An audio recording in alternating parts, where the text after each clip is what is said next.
천문학적인 돈 뒤에 숨겨진 은밀한 기록, 돈의 족보입니다. 오늘 파헤칠 가문의 비밀은 무엇일까요? 2026년 5월 15일, 현대자동차는 글로벌 자동차 시장에서 굳건한 위치를 차지하고 있습니다. 현재 시가총액은 약 150조 원에 달하며 주가는 약 71만 원으로 기록적인 수준을 유지하고 있습니다. 이는 현대차가 전 세계 완성차 업체 중 판매량 3위를 기록하며 도요타와 폭스바겐에 이어 세계 시장을 선도하는 위치에 올랐음을 의미합니다. 그러나 이 화려한 성과의 이면에는 1946년 서울의 한 작은 공장에서 시작된 현대차의 비참한 출발이 자리하고 있습니다. 당시 정주영 창업주는 한국 전쟁의 여파로 피폐해진 경제 상황 속에서 자본과 기술의 부족이라는 이중고를 겪으며 회사를 설립했습니다. 그가 처음으로 문을 연 공장은 낡고 좁은 공간이었으며 기계조차 제대로 갖추지 못한 상태였습니다. 현대차의 첫 번째 차량, 포니가 탄생하기까지의 여정은 험난했습니다.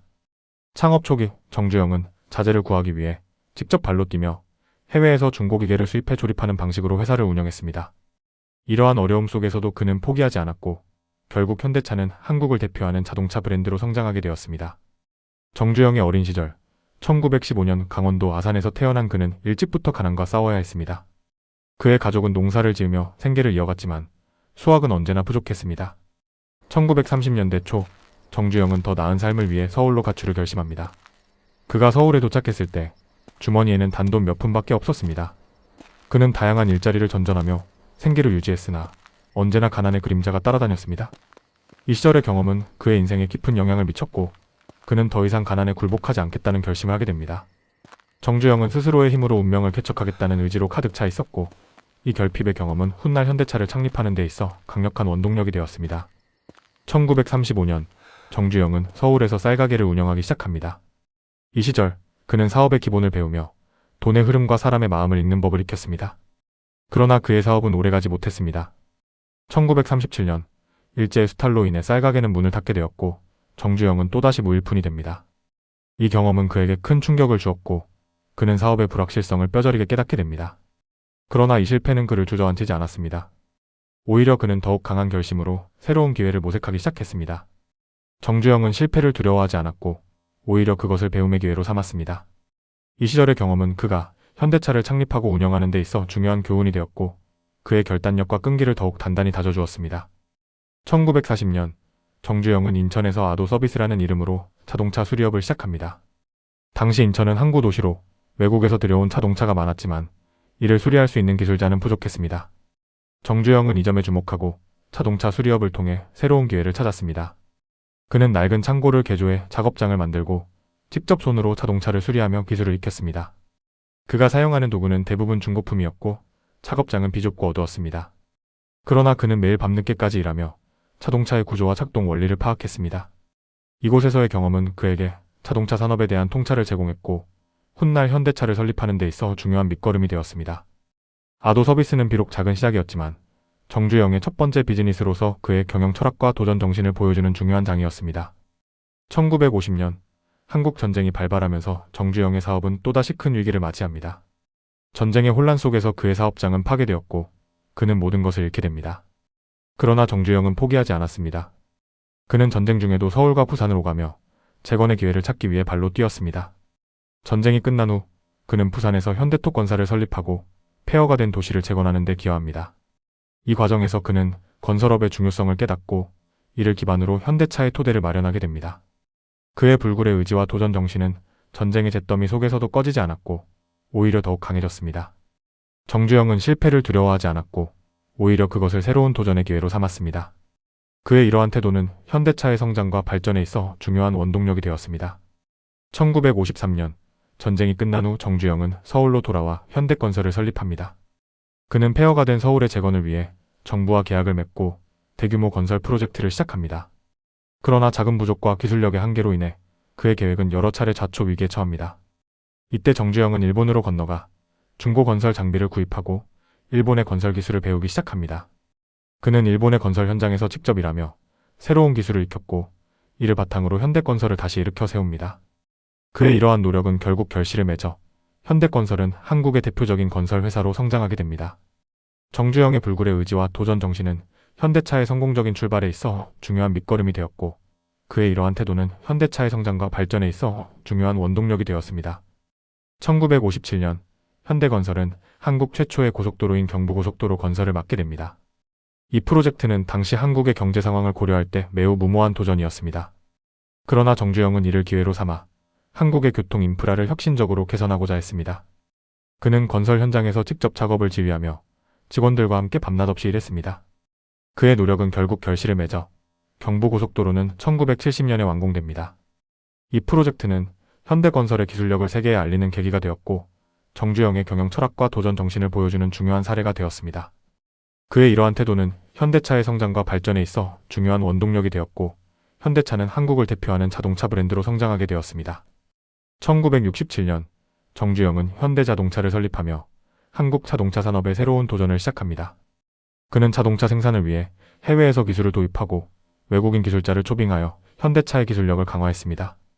그러나 자본과 기술의 부족은 여전히 큰 장애물이었습니다. 이를 극복하기 위해 정주영은 미국 포드사와의 기술 제휴를 추진합니다. 그는 직접 미국으로 건너가 포드사와 협상에 나섰고 결국 1968년 포드와의 합작 계약을 체결하는 데 성공합니다. 이 계약을 통해 현대차는 포드의 기술을 도입하고 한국 최초의 승용차인 코티나를 생산하게 됩니다.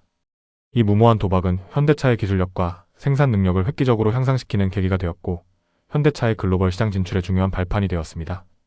1974년 현대차는 한국 최초의 독자 모델인 포니를 개발하기로 결정합니다. 이는 당시 한국의 기술력과 자본 상황을 고려할 때 매우 무모한 도전이었습니다. 그러나 정주영은 이 프로젝트가 한국 자동차 산업의 미래를 결정짓는 중요한 승부수라고 판단했습니다. 그는 이탈리아의 자동차 디자이너 조르제토 주지아로와 협력하여 포니의 디자인을 완성하고 일본 미쓰비시와의 기술 제휴를 통해 엔진과 변속기를 개발했습니다. 1975년 포니는 서울 모터쇼에서 처음 공개되었고 이는 한국 자동차 산업의 새로운 시대를 알리는 신호탄이 되었습니다.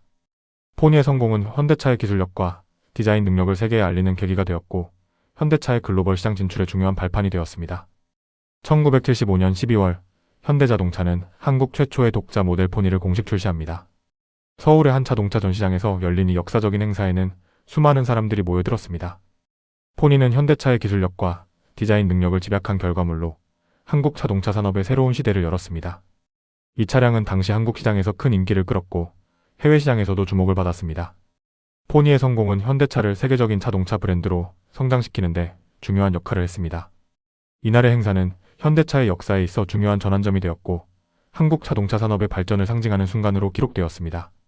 1986년 현대자동차는 미국 시장에 진출하며 글로벌 경쟁력을 시험받게 됩니다. 그러나 초기에는 품질 문제로 인해 큰 어려움을 겪습니다.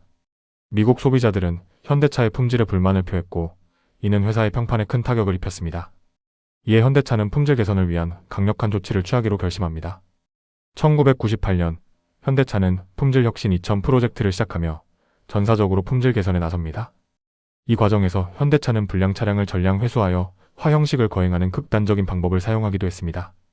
이는 품질 개선에 대한 현대차의 강력한 의지를 보여주는 상징적인 사건이었습니다.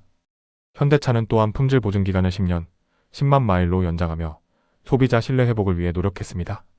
이러한 노력의 결과 현대차는 점차 품질 문제를 해결하며 글로벌 시장에서의 경쟁력을 회복하게 됩니다. 2000년대 초 현대차는 품질 개선을 위한 또 다른 도전에 직면합니다. 이번에는 대규모 리콜 사태가 발생하며 회사는 다시 한번 위기에 처합니다.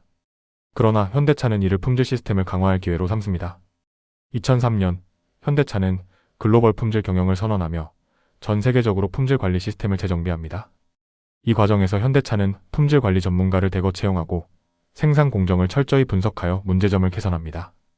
또한 품질 관리 시스템을 디지털화하여 실시간으로 품질 데이터를 모니터링하고 신속하게 대응할 수 있는 체계를 구축합니다.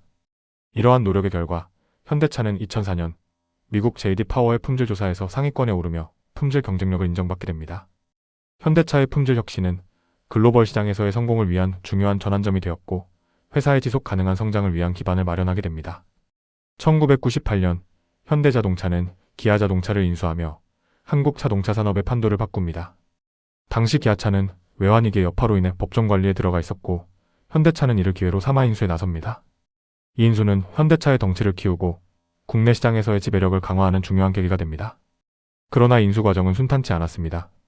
현대차는 기아차의 부채를 떠안고 경영 효율성을 높이기 위해 대대적인 구조조정을 단행해야 했습니다.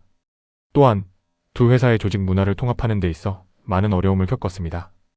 그러나 현대차는 이를 극복하고 기아차의 생산 라인을 현대화하며 글로벌 시장에서의 경쟁력을 강화합니다. 이 인수는 현대차가 글로벌 완성차 업체로 성장하는 데 있어 중요한 발판이 되었고 현대차 그룹의 글로벌 시장 점유율을 크게 확대하는 계기가 되었습니다. 현대자동차의 성공 뒤에는 수많은 조력자들이 있었습니다. 그 중에서도 이명박 전 현대건설 사장은 현대차의 글로벌 진출에 있어 중요한 역할을 했습니다. 그는 현대차의 해외 시장 진출 전략을 수립하고 미국과 유럽 시장에서의 판매 네트워크를 구축하는 데 기여했습니다. 또한 정몽구 회장은 현대차의 품질 혁신을 주도하며 회사의 경쟁력을 강화했습니다. 그는 품질 경영을 최우선 과제로 삼고 품질 개선을 위한 대대적인 투자를 단행했습니다. 이외에도 현대차의 기술 혁신을 이끈 수많은 엔지니어들이 있었습니다. 그 중에서도 이현순 전 현대차 부회장은 현대차의 기술 개발을 이끌며 회사의 기술 경쟁력을 강화했습니다. 그의 리더십 아래 현대차는 하이브리드 및 전기차 기술을 개발하며 미래 자동차 시장을 선도하는 데 기여했습니다. 이러한 조력자들의 헌신과 노력은 현대차의 성공에 있어 중요한 밑거름이 되었습니다. 현대자동차는 기업의 사회적 책임을 다하기 위해 다양한 사회공헌 활동을 펼치고 있습니다. 2025년 현대차는 사회공헌 기금으로 약 1조 원을 출연하며 이를 통해 다양한 사회적 문제 해결에 기여하고 있습니다. 현대차는 환경보호를 위한 수소사회 구축을 목표로 수소차 보급 확대와 수소 인프라 구축에 적극 나서고 있습니다. 또한 현대차는 교육 기회를 제공하기 위해 현대차 청소년 아카데미를 운영하며 매년 수천 명의 청소년들에게 교육 기회를 제공합니다. 이외에도 현대차는 지역 사회 발전을 위해 다양한 사회공헌 프로그램을 운영하고 있습니다. 현대차 사랑의 집 짓기 프로그램을 통해 저소득층 가정의 주거 환경을 개선하고 현대차 문화재단을 통해 문화예술 발전에 기여하고 있습니다. 이러한 사회공헌 활동은 현대차가 기업의 사회적 책임을 다하기 위한 노력의 일환으로 사회와 함께 성장하는 기업으로서의 역할을 다하고 있습니다. 2024년 현대자동차는 미래 먹거리를 확보하기 위해 대규모 기술 투자를 단행합니다. 현대차는 자율주행 기술 개발을 위해 미국의 자율주행 기술 스타트업 오로라에 약 2조 원을 투자하며 자율주행차 상용화를 위한 연구 개발을 가속화합니다. 또한 현대차는 전기차 배터리 기술 강화를 위해 LG에너지솔루션과의 협력을 강화하며 차세대 전기차 배터리 개발에 나섭니다.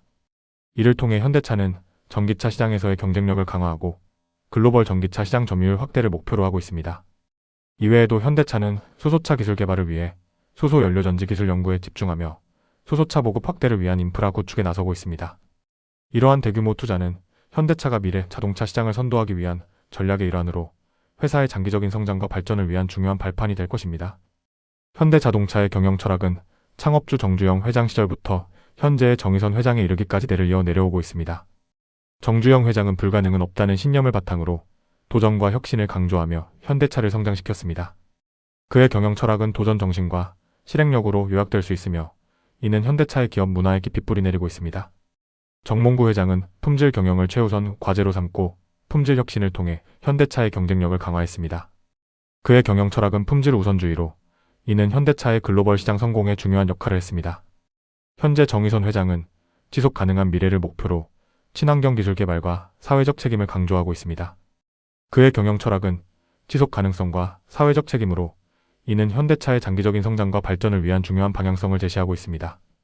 2025년 현대자동차는 매출 150조 원, 영업이익 12조 원을 기록하며 역대 최고의 실적을 달성했습니다. 이는 전년 대비 각각 10%와 15% 증가한 수치로 현대차의 글로벌 시장에서의 경쟁력을 보여줍니다. 2026년 현재 현대차의 시가총액은 약 150조 원에 달하며 주가는 71만 2천 원으로 기록적인 수준을 유지하고 있습니다. 이러한 성과는 현대차의 품질 혁신과 기술 개발, 글로벌 시장 확장 전략의 결실을 맺은 결과입니다. 현대자동차는 미래 전략으로 현대자동차와 바스턴 다이내믹스를 중심으로 AI 휴머노이드 로봇을 미래 모빌리티 핵심으로 육성하며 인간을 돕는 스마트 팩토리 물류 서비스 로봇 생태계 구축을 추진하고 있습니다.